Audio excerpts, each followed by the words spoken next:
जय हो बाबा बालक नाथ जी की। एक ऐसा चमत्कारी संत जिनके आगे बड़े बड़े योगी झुक जाते हैं। एक ऐसा अवतार जिसे स्वयं भगवान कार्तिकेय का रूप माना गया है और जिनकी महिमा हिमाचल की वादियों से लेकर पूरे भारत में गूंजती है। आज हम जानेंगे बाबा बालक नाथ जी की संपूर्ण और चमत्कारी जीवन गाथा, जो श्रद्धा, तपस्या और चमत्कारों से भरी हुई है। बाबा बालक नाथ जी को भगवान शिव के पुत्र कार्तिकेय का अवतार माना जाता है।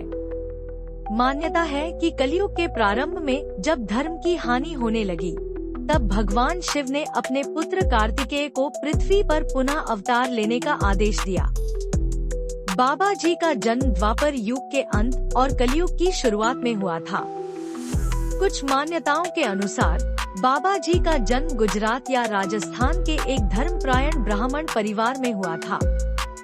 उनका जन्म होते ही असाधारण लक्षणों ने संकेत दे दिया कि यह कोई सामान्य बालक नहीं है। वे बचपन से ही आध्यात्मिकता में रुचि रखते थे और सांसारिक सुखों से दूर रहते थे। बाल्यकाल में ही वे घर छोड़कर गुरु दत्तात्रेय की शरण में चले गए। गुरु दत्तात्रेय जी ने उन्हें योग और अध्यात्म की गहन शिक्षा दी। वहां से शिक्षा प्राप्त कर वे शिव भक्ति में लीन हो गए और अलग अलग जगहों पर कठिन तपस्या करने लगे। कई वर्षों तक उन्होंने जंगलों, पहाड़ों और गुफाओं में कठोर तप किया। उनका जीवन सादा, संयमित और एकांत प्रिय था। बाबा बालक नाथ जी का अगला पड़ाव था हिमाचल प्रदेश के हमीरपुर जिले का शाहतलाई गांव में माता रत्नों की गायों की सेवा करना शुरू किया। लगभग 12 वर्ष तक माता रत्नों की गाय चराते रहे और खुद साधना में लीन रहते थे।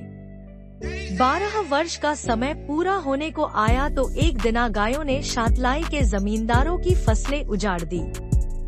इस तरह क्रोध से भरे हुए गांव वालों ने माता रतन जी को बताया। गांव वालों के साथ जाकर माता रतन ने बाबा बालक नाथ को भला बुरा कह दिया और अपनी 12 साल की लस्सी और रोटियां का ताना दिया। बाबा बालक नाथ जी ने चिमटे की शक्ति से धुने से लस्सी और बोड़ के पेड़ से रोटियां निकालकर माता रत्नों के सामने रख दी और कहा, ले माई तेरी रोटी और लस्सी। माता रत्नों ने देखा कि यह कोई साधारण बालक नहीं, बल्कि स्वयं कोई देव रूप है। एक दिन बाबा जी ने वृद्धा से कहा, माँ, अब मेरा समय आ गया है, मैं आगे बढ़ रहा हूँ। और वो चल दिए शिव धुनिया की ओर। वो बालक रोज सुबह उठकर जंगल से गायें चरा कर लाते थे और शाम को लौटते। उनका स्वभाव अत्यंत विनम्र, सरल और दिव्य था। लेकिन जैसे जैसे चमत्कार प्रकट होने लगे, लोग चकित हो उठे। जिस गाय का दूध सूख चुका था, वह दूध देने लगी। बीमार जानवर स्वस्थ हो गए। कहा जाता है कि उनके पदचिन्ह जहाँ जहाँ पड़े, वहाँ चमत्कार होने लगे। बीमार लोग ठीक होने लगे। निःसंतान दंपतियों को संतान सुख प्राप्त होने लगा। संकटों से घिरे लोगों को राह मिल गई। धीरे धीरे बाबा बालक नाथ जी का नाम चारों ओर फैलने लगा। अंततः बाबा बालक नाथ जी ने हमीरपुर के पास शिवधुनी की गुफा को अपनी साधना स्थली बनाया, जो आज दयोतसिद्ध नाम से प्रसिद्ध है। यहाँ वे समाधिस्थ हुए, लेकिन आज भी भक्तों की पुकार सुनते हैं। दयोतसिद्ध की गुफा में आज भी हजारों भक्त श्रद्धा से सिर झुकाते हैं। हर रविवार को भक्तों का मेला लगता है। नवरात्रों में तो यहाँ लाखों श्रद्धालु आते हैं। बाबा बालक नाथ जी के भक्त उन्हें धरती के जीवित देव मानते हैं। उनके स्थान पर महिलाओं को गुफा में प्रवेश की अनुमति नहीं है, लेकिन वे बाहर से दर्शन करती हैं। भक्त रोट, हलवा, पूरी और झंडे चढ़ाते हैं। जो भी सच्चे मन से बाबा को याद करता है, उसे बाबा कभी निराश नहीं करते।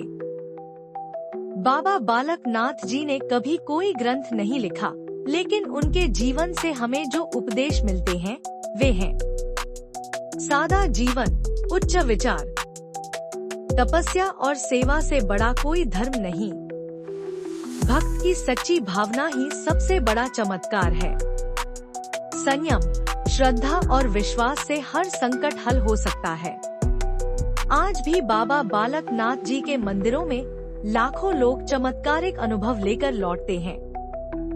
बाबा जी की जीवनी एक प्रेरणा है कि अगर हम निस्वार्थ भाव से सेवा करें और सच्ची श्रद्धा रखें, तो भगवान अवश्य कृपा करते हैं। जो भी एक बार सच्चे मन से बाबा बालक नाथ को याद करता है, उसे बाबा कभी खाली हाथ नहीं लौटाते।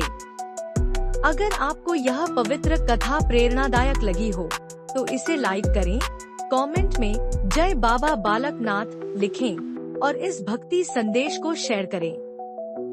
और हाँ, हमारे चैनल को सब्सक्राइब करना न भूलें, क्योंकि हम लाते हैं ऐसे ही दिव्य और प्रेरक जीवन प्रसंग हर हफ्ते। जय बाबा बालक नाथ जी की।